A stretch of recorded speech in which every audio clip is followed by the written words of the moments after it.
मेरा नाम कमर है। आज के इस प्रोग्राम में हम बात करेंगे जो अभी एक दिन पहले जो इज़राइल के अंदर मैसेकर हुआ है उसके बारे में। ये बहुत दर्दनाक चीज़ हुई जिसके सभी देशों ने, दुनिया भर के देशों ने जिसका खंडन किया। भारत ने भी अ, इसका खंडन किया है और कहा है कि ये ह्यूमैनिटेरियन असिस्टेंस की भी बात की है, सपोर्ट की। और दूसरी बात ये कि भारत की जो पॉलिसी है वो टू स्टेट सोल्यूशन में भारत यकीन रखता है, मगर बातचीत के माध्यम से। और भारत जो है वो अक्टूबर 7 का में जो इजराइल के अंदर में मैसेकर, वो भी उसको भी कहा जाता है, जो हुआ था जिसमें लगभग 1200 से भी अधिक लोग की हत्या हुई थी। भारत उसको भी कंडेम करता है। मगर ये तो कुछ अजीब ही किस्म का मैसेकर था। उस समय हुआ जब लोग ये फूड पैकेट्स आए थे, उनको लेने के लिए जा रहे थे। रसद आ रही थी जिसमें गाजा में लगभग बड़ी संख्या में लोग फेमिन से मुब्तला होते जा रहे हैं, इसलिए कि उनके पास खाने पीने को नहीं। गेहूं की गेहूं, चावल, हर चीज की शॉर्टेज है।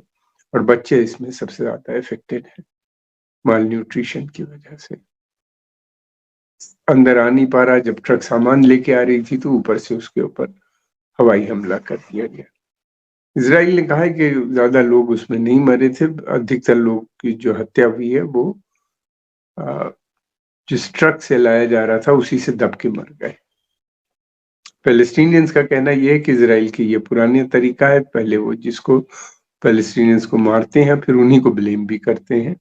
ये पुराना उनका तरीका रहा है। और हालांकि इसकी पुष्टि जो थी वो अनरा ने भी की। तो इसराइल ने कह दिया कि अनरा जो है इसका साठगांठ बनी हुई है हमस के साथ।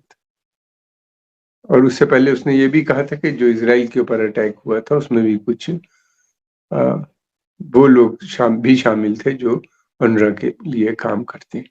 हालांकि अनरा के बहुत लोग, अनरा एक ह्यूमैनिटेरियन असिस्टेंट ग्रुप है यूनाइटेड नेशंस का, जो वहाँ पे फूड डिलीवरी है, इस किस्म की चीजें काम करते हैं रिफ्यूजीज के लिए। और वही जो वहाँ पे जो भी इस समय फूड, खाना पीने के सामान आता है उसको बांटने का भी काम उनके जिम्मे रहता है।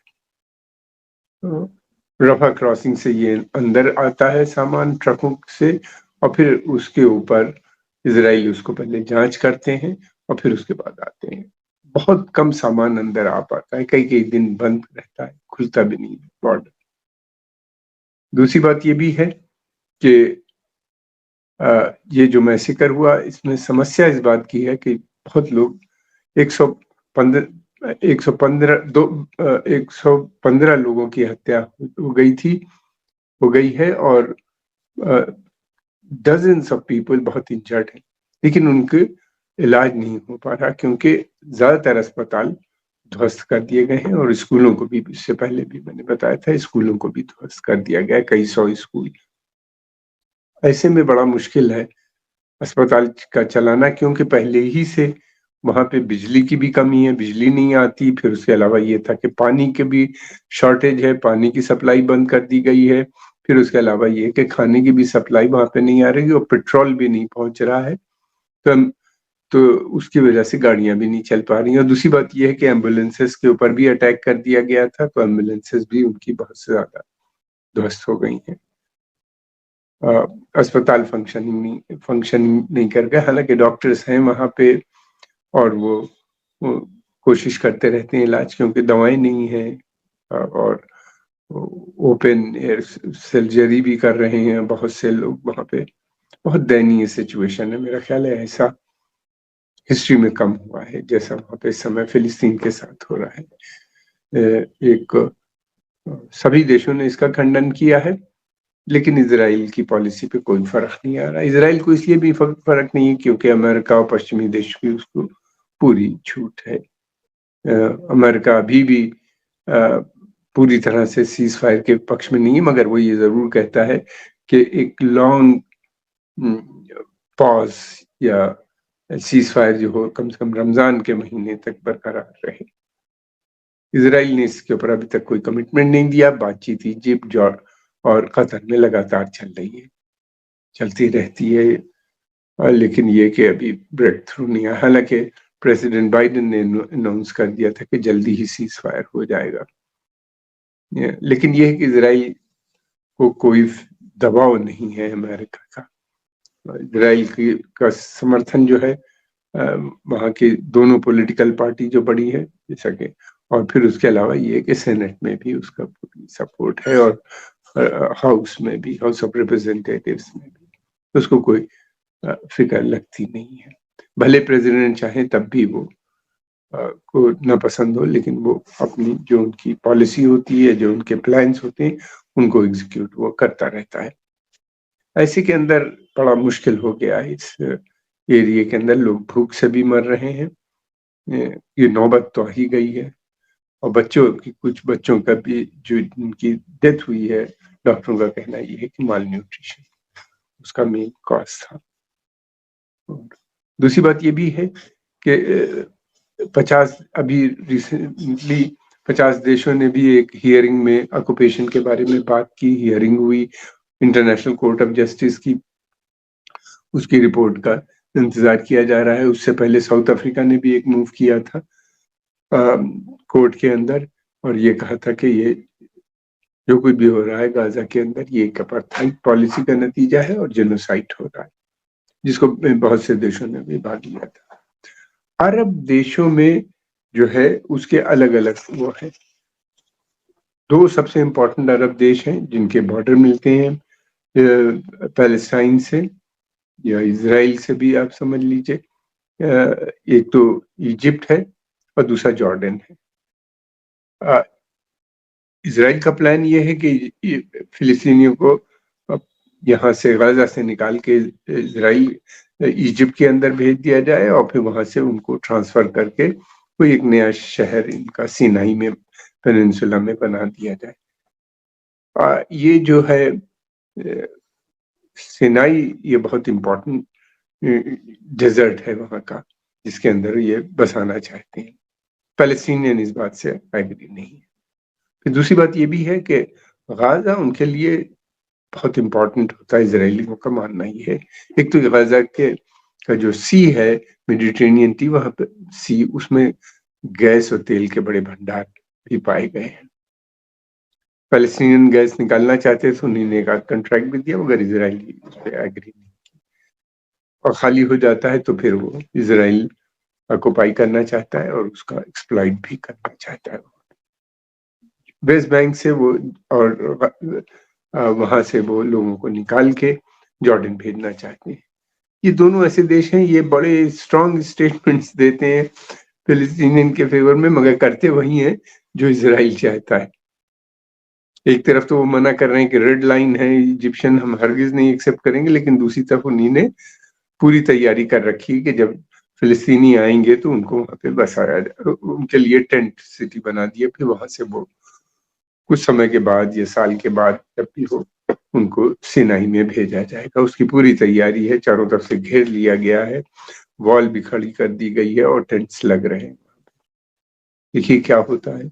फिलिस्तीनी, मैंने पहले भी कहा कि गाजा छोड़ने पे अभी भी नहीं राजी, और ये मैसेकस जो हो रहे हैं वो लगातार, वो इसी बात की दलील है कि एक स्टेज ऐसी आएगी कि उनके पास कोई चॉइस नहीं होगा। बट अभी तक तो उन्हीं ने रेसिस्ट किया है, मर भी रहे हैं। दूसरी तरफ वेस्ट बैंक और गाजा का भी देखिए क्या असर होता है, आने वाला समय बताएगा। एक चीज और है, अरबों के रिएक्शन तो सब खंडन भी कर रहे हैं, खंडन कर रहे हैं, मगर कोई खास उसमें दम नहीं नजर आता। उसकी वजह यह है कि इनकी बार्गेनिंग कैपेसिटी है ही नहीं, इनके पास सेना नहीं है कोई बड़ी, जो मैंने पहले भी बहुत बार बताया, और ये इजराइल से लड़ने की भी पोजीशन में नहीं। जो कंट्रीज लड़ने की पोजीशन में थे उनको इस्लामिस्ट ने खत्म कर दिया, पहले अमेरिकन ने और फिर उसके बाद इसराइल ने Israel American and Islamic militant movement ने सीरिया को खत्म कर दिया। सीरिया बिल्कुल ध्वस्त हो चुका है सिविल वॉर के चलते हुए। अब उनके पास आर्मी बहुत वीक है जो इजराइल से नहीं लड़ सकती।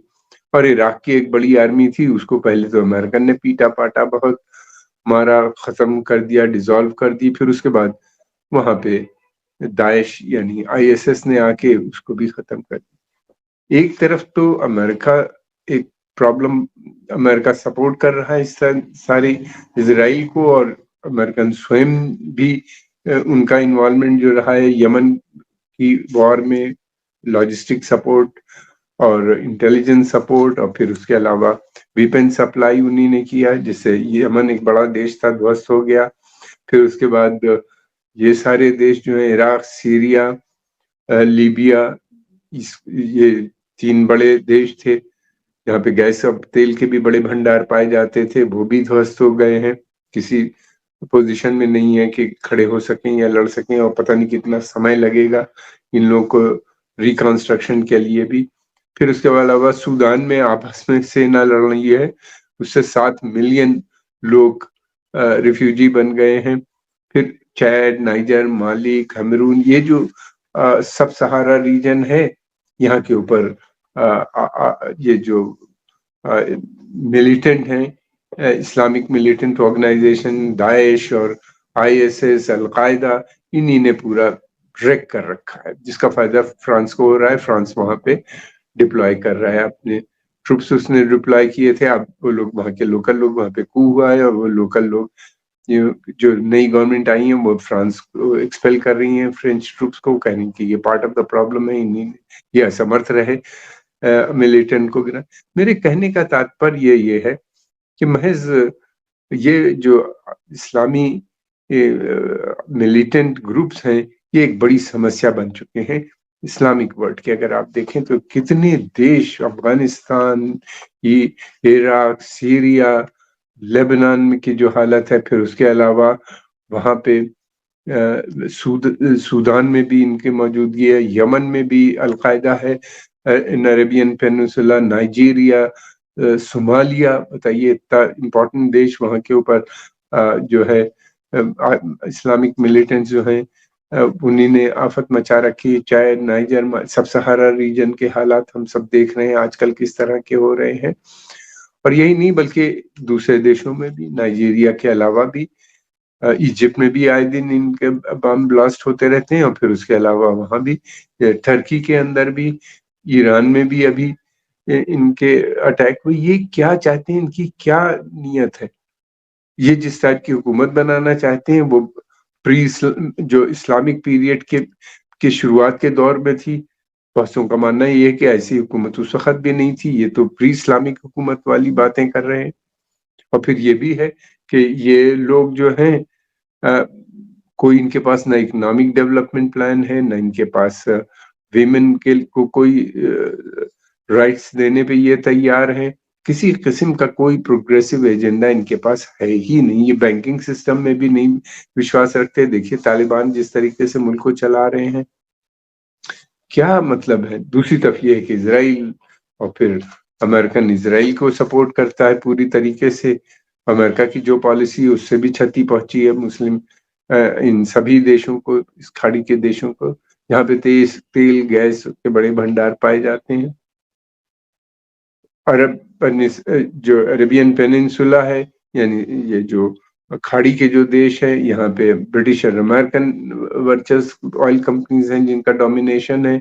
सब सहारा रीजन में ये चाइड, नाइजीरिया, अल्जीरिया, इन सब जगहों पे फ्रेंच ऑयल कंपनी टोटल उसका ज्यादा इन्वॉल्वमेंट है। और तेल गैस के फायदा, वहां के लोगों को फायदा होने के बजाय उल्टा नुकसान हो रहा है, और बहुत बुरी हालत में वहां के देश लोग पहुंचते हैं। भुखमरी है, तब सोमालिया के अंदर, इजिप्ट के अंदर जो कुछ हो रहा है देखा नहीं जा सकता, या अफगानिस्तान में जिस तरीके से तालिबान कर रहे हैं, या इन दाइश ने जो कुछ भी किया इराक, सीरिया के अंदर, ये अभी भी कर रहे हैं सीरिया के अंदर, और इराक में भी टाइम टू टाइम खत्म नहीं हुए। इनको पता नहीं कहाँ से पैसा मिल जाता है, इनको कहाँ से वेपन अभी भी मिलते रहते हैं। और ये अभी भी सक्रिय रहते हैं। इनके स्लीपर सेल सब जगह मौजूद हैं।